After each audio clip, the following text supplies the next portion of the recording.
Good morning, everybody. Today's class is self-employment. Self-employment is the act of generating one's income directly from a consumer as opposed to being an employee of a business. Self-employed people generally find their own work rather than being provided with work by an employer, earning income from a trade or business that they operate. ఒక వ్యక్తి ఏ విధమైన ఉద్యోగం చేయకుండా నేరుగా తన ఖాతాదారు నుండి ఆదాయాన్ని పొందడానికి చేసే కార్యకలాపాలను స్వయం ఉపాధి అంటారు. స్వయం ఉపాధిని పొందే వ్యక్తులు తాము చేయవలసిన పనిని తామే వెతుక్కొని వృత్తి, పరిశ్రమ, వర్తకం లేదా వ్యాపార కార్యకలాపాల ద్వారా తమ ఆదాయాన్ని ఆర్జిస్తారు. స్వయం ఉపాధి సర్వస్వతంత్రమైనది. దీనిలో నష్టభయం వహించవలసి ఉంటుంది. స్వయం ఉపాధిలో ఆదాయం స్థిరంగా ఉండకుండా మారుతూ ఉంటుంది. Planning is an essential business function that requires a dedicated efforts from the company's management team in order to fully release the benefits. Companies often have an annual planning process whereby the strategies and budget for the upcoming year are determined, but ideally planning should be a part of everyday management thinking. It is a mindset of continually looking for ways to make the enterprises more competitive.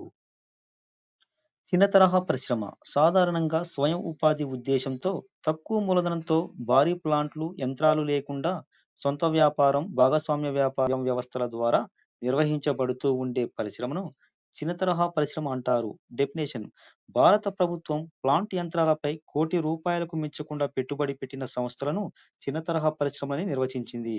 ఎగుమతి ప్రాధాన్యం కలిగిన సంస్థలను ఈ పెట్టుబడి పరిమితి 3 కోట్ల వరకు ఉంటుంది. Benefits: research needed, thinking process, opportunity analysis. Thinking process: planning requires vision or the ability to see success for your company before it occurs. Knowing where you want to the company to be in 3 to 5 years and what you want to achieve during that time is an essential ingredient of successful planning. ఆలోచన, ఆవిష్కరణ: వ్యాపార విజయం సరైన వ్యాపార ఎన్నికపై ఆధారపడి ఉంటుంది. వ్యవస్థాపకుడు ఏ వ్యాపారాన్ని ఎన్నుకోవాలి, దానికి ఉన్న విస్తరణ అవకాశాల సమాచారాన్ని సమగ్రంగా పరిశోధన చేసి సరైన నిర్ణయం తీసుకోవాలి. నిర్ణయించిన వ్యాపారంలో ఉండే సమస్యలు, లాభాలను సాంకేతిక నిపుణుల సహాయంతో విశ్లేషించి లాభసాటి వ్యాపారాన్ని ఎంపిక చేసుకోవాలి. Information is the raw material that fuels the planning process. Management must gather detailed information about the strengths and weaknesses of competitors in order to come out with the strategies that create a competitive advantage for the company to plan a business enterprise. సమగ్ర పరిశోధన: ఎంపిక చేసిన వ్యాపారానికి సంబంధించి సవిస్తారమైన పరిశోధన నిర్వహించాలి. ఎంచుకున్న వ్యాపారానికి ఉన్న సాధ్యాసాధ్యాలు, ఆచరణ యోగ్యతను పరిశీలించాలి. వస్తువు తయారీకి కావలసిన ముడి పదార్థాలు, శ్రామికులు, యంత్రాల లభ్యత, ఆ వస్తువుకు మార్కెట్లో ఉండబోయే డిమాండ్కు సంబంధించిన సమాచారాన్ని ముందుగానే బేరీజు వేయాలి. Opportunity analysis: the core concept of enterprise planning is resources allocations are making the tough decisions about where to spend money and devote staff members time in order to reach the organization's stated goals and succeed versus the competition. Companies must allocate their resources to what they determine are their best opportunities. వనరుల సమీకరణ: వ్యవస్థాపకుడు తాను ఎంపిక చేసిన వ్యాపారం లాభసాటిగా, ఆచరణయోగ్యమైనదిగా ఉందని నిర్ధారించిన తరువాత వనరులను సమీకరించడానికి ఉపక్రమిస్తారు. డైరెక్టర్లను నియమిస్తాడు. వ్యాపార స్థల నిర్ణయం చేస్తాడు. యంత్రాల కొనుగోలు, ముడి పదార్థాల సరఫరాకు సంబంధించిన ఒప్పందాలు కుదుర్చుకుంటాడు. ఎస్టాబ్లిషింగ్ ఏ స్మాల్ ఎంటర్ప్రైజెస్: చిన్న వ్యాపార సంస్థను నిర్వహించడం. First one, sensing business opportunities and planning for a small business enterprises. మార్కెట్లో ఉన్న వ్యాపార అవకాశాలను గుర్తించి నచ్చిన వ్యాపార అవకాశానికి తగిన ప్రణాళికలను సిద్ధం చేయడం. Second one, selection of the form of ownership. వ్యాపార సంస్థ నిర్వహణకు తగిన వ్యాపార వ్యవస్థను ఎన్నుకోవడం. Financing the proposition. వ్యాపార సంస్థ స్థాపనకు, నిర్వహణకు అవసరమైన మూలధనాన్ని సమకూర్చుకోవడం. Fourth one, deciding the location of the enterprise.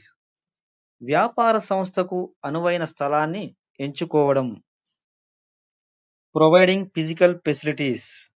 వ్యాపారానికి అవసరమైన అవస్థాపన సౌకర్యాలను సమకూర్చుకోవడం. Next sixth one, determination of layout. ఉత్పత్తికి అవసరమైన ప్లాంట్ లేఅవుట్ను నిర్ణయించుకోవడం. Seventh one, choice of machinery. అవసరమైన యంత్రాలను ఎన్నుకోవడం. Eighth one, mobilising the resource organisations. వివిధ వనరులను అందించే సంస్థలను సంప్రదించి అవసరమైన సహాయాన్ని పొందడం.